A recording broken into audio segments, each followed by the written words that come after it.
অসমত যিমানবোৰ উচ্ছেদ অভিযান চলি আছে সেইবোৰ যদি আমি লক্ষ্য কৰোঁ তেতিয়াহ'লে দেখা পাওঁ যে অসমত এটা সিঙ্গেল কমিউনিটিক টাৰ্গেট কৰি অসমৰ বিভিন্ন ঠাইত উচ্ছেদ অভিযান চলাই থকা হৈছে। আজি গোৱালপাৰা জিলাৰ লক্ষীপুৰ ৰাজহ চক্ৰৰ অন্তৰ্গত বান্দৰমাথা বনাঞ্চলত উচ্ছেদ অভিযান চলোৱা হ'ল।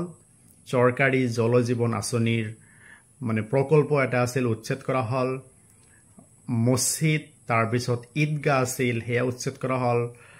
দুখীয়া মানুহৰ ঘৰ দুৱাৰ আছিল, সেইবোৰো উচ্ছেদ কৰিলে।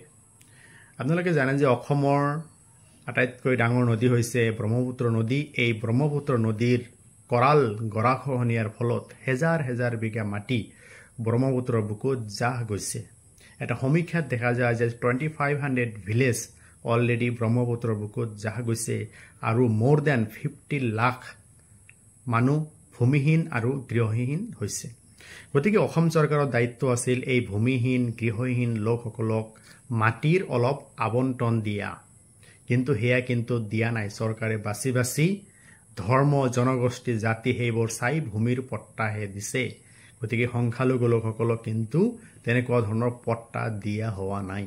গতিকে এই লোকসকলে য'ত যেনেকৈ পাইছে অলপ পৰিমাণৰ মাটি লৈ বসবাস কৰি আছিল, কিন্তু সেয়া আজি অসম চৰকাৰে উচ্ছেদ কৰিলে আৰু উচ্ছেদ কৰিয়েই আছে। গতিকে চৰকাৰলৈ অনুৰোধ, আপোনালোকে উচ্ছেদ কৰাৰ আগত ভূমিহীন গৃহহীন গৰাখহনীয়াৰ ফলত জাহ যোৱা পৰিয়ালৰ লোকসকলক অলপ পৰিমাণৰ মাটি দি থকাৰ ব্যৱস্থা কৰিব লাগে। এটা আপোনালোকে পুনৰ সংস্থাপনৰ ব্যৱস্থা কৰিব লাগে, তাৰপিছত উচ্ছেদ কৰক, কথা নাই। কিন্তু আপোনালোকে ৰিহেবিলিটেশ্যনৰ কোনো স্কিম নাই, অকল খালি এটা ধৰ্মৰ লোকসকলক টাৰ্গেট কৰি উচ্ছেদ অভিযান চলাই আছে। এয়া আচলতে আৰ্টিকেল 300A অফ ইণ্ডিয়ান কনষ্টিটিউশ্যনৰ বিৰোধী, violating rule of law, against constitutional fairness, against of natural justice, partial and arbitrary nature.